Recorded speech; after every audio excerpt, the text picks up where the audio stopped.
তাওবার ফরজ হলো 6টি। এই 6টি ফরজ পালন না করলে আল্লাহ তার তাওবা কবুল করবেন না। তাওবার 6টি ফরজের 1 নাম্বার ফরজ হলো তার জীবনের গুনাহের উপরে লজ্জিত হতে হবে। গুনাহের উপরে কি হতে হবে? 2 নাম্বার গুনাহ ছেড়ে দিতে হবে। 2 নাম্বার। 3 নাম্বার ভবিষ্যতে গুনাহ না করার প্রতিজ্ঞা করতে হবে।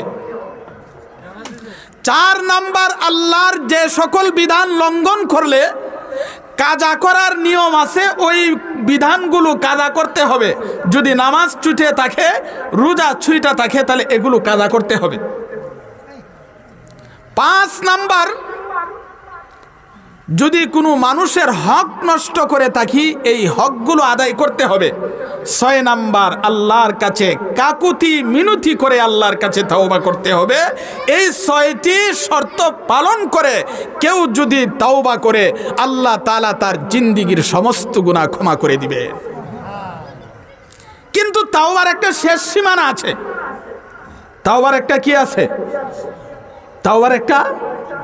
তাওবার একটা হলো ব্যক্তিগত শেষ সীমানা, আর একটা হলো সমষ্টিগত শেষ সীমানা।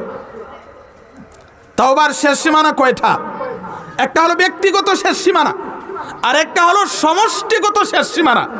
ব্যক্তিগত শেষ সীমানা হলো যেদিন আজরাইল আমার জান কবজ করার জন্য আসবে, আমি যখন আজরাইলকে দেখে ফেলবো, বুঝতে পারবো আমার জান কবজ করবে, তখন তওবা করলে আল্লাহ তওবা কবুল করবেন না।